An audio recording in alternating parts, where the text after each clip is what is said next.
여러분 안녕하세요. 푸트맥스 신발의 홍재합니다. 오늘은 항공운송에 대해서 말씀드리겠습니다. 무역운송에는 항공운송, 해상운송, 복합운송이 있죠. 물론 이제 철도운송도 있고 육로운송도 있지만은 요즘은 그런 것을 다 통틀어서 복합운송이라고 그러고, 우리나라 같은 경우는 육로운송이 거의 없죠. 그렇기 때문에 육로운송 빼고 항공운송과 해상운송 그리고 복합운송을 하는데, 지난번에 해상운송을 했고요. 오늘은 항공운송을 하겠습니다.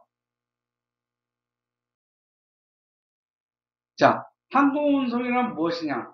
항공운송은 소형 경량의 고부가치 제품이 크게 증가되면서 시장 전략과 경쟁력 증대 방안 등의 이유로 항공운송의 점유율이 계속 높아지고 있습니다.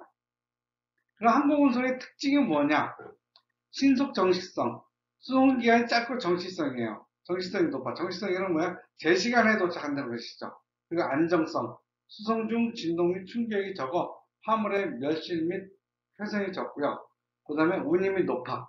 물론 높은 운임으로 고가 화물이 주종을 이룬다. 그 다음에 야행성. 항공화물은 주간에 집하는 화물을 야간 시간을 이용하여 운송하고 다음날 아침까지 고객에게 화물을 인도할 수 있는 형식이 관례가 되어 있다. 자, 저는 항공운송을 많이 이용했었어요. 그 양말을 할 때 이제 처음 하거나 그러면 이제 그 저희 양말은 그렇게 비싼 건 아니죠. 그런데 납기를 못 맞췄어요. 늘 생산 캐파보다 주문이 많았기 때문에, 그래서 처음에는 납기를 못 맞췄고 비행기를 보낸 적이 많아요. 물론 이제 비즈니스 하다 보면, 물론 이제 반도체나 뭐 이런 고가 제품은 늘 항공운송으로 보내지만은, 저희 같이 양말이나 뭐 이런 것들을 항공으로 보면 되게 아까워. 그렇지만 어쩔 수 없이 보내는 경우가 많죠. 근데 이 운임이 해상운송이 한 네다섯 배는 돼요. 네다섯 배는 되는데, 이게 좋은 게 뭐냐면 납기가 늦잖아요. 그러면은 서울에서 만들어. 그래갖고 부산으로 보내잖아요. 인천공항으로 보내요. 인천공항으로 보내면은 그 다음날 오전이면은 바이어가 물건이 도착했어. 이제 핀란드나 뭐 핀란드하고 이제 어디 독일 같은데 물건이 도착했어라고 연락을 받아요. 그 다음날 그 정도로 빠릅니다. 그래서 이 비행기라는 게 굉장히 좋긴 좋은데, 항공운송이 좋긴 좋은데 비싼 게 탈이죠. 뭐든지 좋은 건 비싸고 싼 거는 싸고, 꼭 싼 게 꼭 비싸거나 아니니까요. 그래서 항공운송의 장점은 뭐냐? 긴급을 요하는 화물의 운송 수요를 충족한다. 유행성 물품, 이런 것도 유행성 물품, 계절성 물품. 계절성 물품은 뭐가 있을까요? 크리스마스 시즌, 추수감사절, 내지는 뭐 이런 것들. 그리고 딱 그 시즌 지나가면은 그 물건을 또 1년 기다려요. 크리스마스 같은 경우는 24일하고 26일하고 분위기가 확 틀리죠. 이런 것들. 그 다음에 긴급한 의약품, 구호문자, 신문료, 이런 건, 신문은 뭐 날짜가 뭐 일주일 지나갔다, 배로 보내면 한 달 지나가고 두 달 지나가고 그러잖아요. 이런 것들. 그 다음에 고유의 성질상 변하기 쉬운 물품, 선어, 펄어, 과일, 뭐 이런 것들. 네덜란드 같은 경우는 꽃이 또 유명하죠. 네덜란드 꽃, 어, 튤립 같은 거. 아직도 네덜란드 튤립을 비행기로 많이 수출하죠. 그리고 시장 확대, 판매 경쟁력. 시장 확대 같은 경우는 무슨 뭐겠어요? 샘플을 보낼 때는 비행기로 보내죠. 한번 샘플 보내고 한 달 기다리고 그러는 게 아니고, 그다음에 판매 경쟁력 제고를 해서, 이거는 왜 판매 경쟁력, 그 just in time이라는 게 있잖아요. 딱 그때에 맞게 물건을 생산해요. 그러면은 예를 들면은 자라 같은 경우가 그런 걸 잘하죠. 의류를 과거에는 한 컨테이너 10만 장, 20만 장 생산하다가 요즘 같은 경우는 어때요? 3천 장 만들어 놓고 시장 반응 봐서 더 만들어서 비행기로 보내고. 그러면 운송료가 훨씬 더 비싸더라도 생산 비용이나 재고 비용이 훨씬 줄어들죠. 그래서 비행기로 보내도 경쟁력이 있다라는 얘기가 나오죠. 그 다음에 비용 절감, 포장의 최소화하는 포장비. 이 포장비도 사실은 어떻게 보면 큰 기계 같은 경우, 아니면 배를 보낼 때 같은 경우 막 던지고 환적하고 막 그러니까 포장이 깨지고 찢어지고 그럴 경우가 많죠. 그런 경우, 아니면 비에 젖어서 누수될까봐 하는 경우. 기계 같은 경우는요, 포장비만 해도 몇백만 원씩 들어가고 그래요. 그 다음에 이제 보관비, 보험료 이자, 이런 것들은 뭐요? 30일 동안 해상운송을 간다. 그러면은 100만 불에 대한 30일의 이자, 뭐 이런 거 따지면은, 고가 제품 같은 경우는 비용 절감을 될 수가 있겠죠. 근데 항공운송의 단점은 뭐냐? 비행기로 하는 거. 중량과 용적이 제한이 돼 있어요.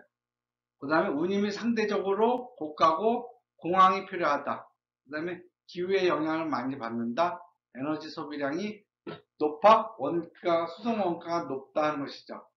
그래서 가급적이면은 물건을 배로 보내는 게 좋죠. 배로 보내는 게 좋은데 어쩔 수 없는 경우에 대부분 비행기로 보냅니다. 근데 요즘 제품 우리나라 같은 경우는 반도체가 제일 많이 보내는 상품 중에 하나죠. 샘플. 저 같은 경우는 이제 샘플 받을 때 그냥 받고, 소량 수출할 때도 항공으로 보냅니다. 예를 들면은 저희 같은 경우는 카나다나 미국이나 뉴질랜드 같은 경우 신발 한 50켤레 보낸다. 이럴 때는 오히려 그 신발을 포장을 해갖고 부산으로 보내서 다시 배를 태워서 30일 동안 가서 하는 것보다 그냥 EMS로 보내는 게 훨씬 더 싸게 먹힐 수도 있습니다. 시간상. 그래서 그런 경우 소량 수출 같은 경우는 대부분 배로 보내지 않고 비행기로 보냅니다. 항공우님은 전 세계적으로 IATA, International Air Transport Association이라는 기관에서 요율을 적용시키죠. 그리고 항공운송계약은 IATA의 표준 약관을 수용하고요. 항공화물 운송장, 에어웨이빌이라고 하죠. 배로 보내는 건 뭐예요? BL이죠. 사실상 근데 무역에서는 BL 하면은 배로 보내든 비행기로 보내든 그냥 선적 서류라고 딱 통칭이 되는데, 따로 나누게, 특별한 경우에는 이렇게 따로 나누죠. 근데 일단 무역에서 BL이다 그러면 선적 서류 하면은 그냥 항공운송도 포함시키고 해상운송도 포함시키고 그렇게 합니다. 그래서 특별하게 배로 보냈어 그러면 오션 BL이라는 얘기를 하죠. 오션 BL이라고 덧붙여요. 근데 이제 비행기로 보냈을 때는 에어웨이 BL이라고 했죠. 그러면 이 BL하고 오션 BL하고 뭐가 틀릴까요? 우선 에어웨이 BL이 뭔지를 설명을 해야 되겠구나. 에어웨이 BL은 항공사가 화물을 항공으로 운송하는 경우에 발송하는 화물 수치증으로서 해상 운송에서 해상 화물 운송장에 해당하며 항공운송장 또는 항공화물 수치증이라고도 한다. 특징은 뭐예요? 비유통성이고 기명식이에요. 그러니까 BL처럼 항공운송회사가 너한테 홍제한 물건을 받았어 라는 것을 증명해 주는 거죠. 어디로 가는 것을 얼마큼 받았어 라는 것을 증명해 주는 건데, 특징은 뭐예요? 비유통성과 기명식이다 이거죠. 왜 비유통성이라는 건 뭐예요?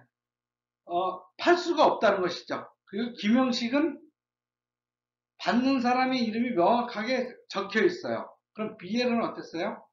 BL은 부산에서 LA까지 가는 그 한 달 동안 BL 자체만 갖고도 그 물건의 소유권을 팔 수 있다고 그랬죠. 그래서 유통성이 있고 유가증권이고 뭐 이런 거. 그런데 항공화물은 어때요?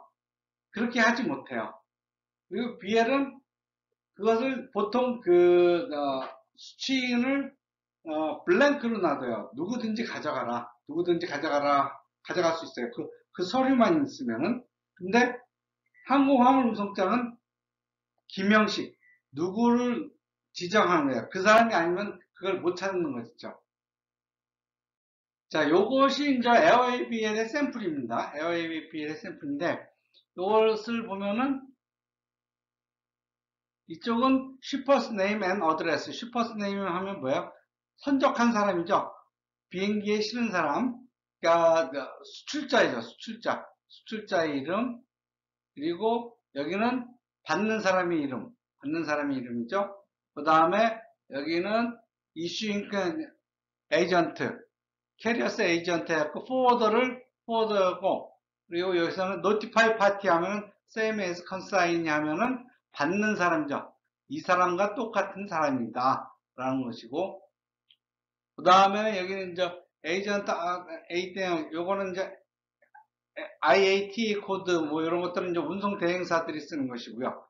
그 다음에 에어포트 디파처 하면 인천에 하고 to 하면 홍콩까지.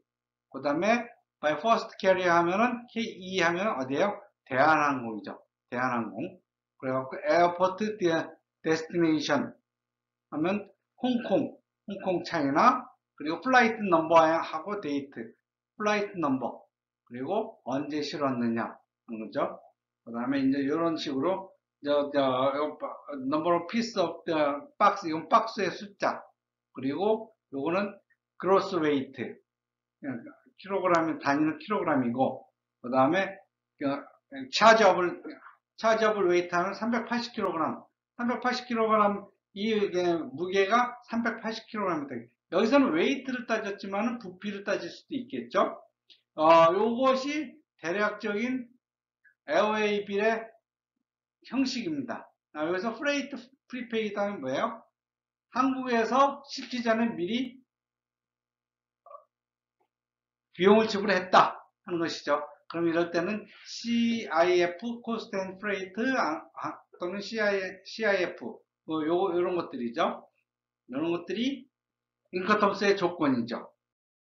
항공화물의 운송장은 뭐를 하느냐? 항공화물 운송장 원본보다 팩스나 이메일로 먼저 받게 돼요. 팩스나, 왜냐면 원본을 보내려면은 EMS로 보내도 빨라야 일주일이에요. 3, 4일. 그런데 이미 비행기는 그 다음날 도착하죠. 그렇기 때문에 늘 팩스나 이메일로 먼저 가게 됩니다. 그래서 그 다음이 항공화물은 보통 서류보다 화물이 먼저 도착지에 먼저 도착하는 것이 일반적이고, 팩스나 이메일로 바이어에게 4번을 보내고 차후에 원본을 우편으로 보낸다. 항공화물은 무게를 주된 운송수단으로 기준으로 하지만 부피를 재서 비싼 요금을 적용한다. 그리고 신용장을 사용할 경우 원본 3통을 제시해야 되는 해상운송과 달리 한 통만 제시해도 된다는 것이죠. 왜? 이미 물건이 도착했기 때문에 서류 분실에 대한 염려가 없으니까요. 그래서 아주 특별한 경우 아니면 비행기는 2, 3일 내에 도착해요. 왜냐면 여기저기 트랜짓 하는 경우, 트랜짓을 하더라도. 근데 이제 환적을 할 경우에는 심지어 일주일 이상 걸리는 경우도 있는데, 그런 경우에는 이제 그냥 오히려 드물죠. 드뭅니다. 자, 이렇게 해서 오늘은 항공운송에 대해서 알아봤습니다. 다음번에는 복합운송, 그리고 포워드에 대해서 알아보겠습니다. 감사합니다.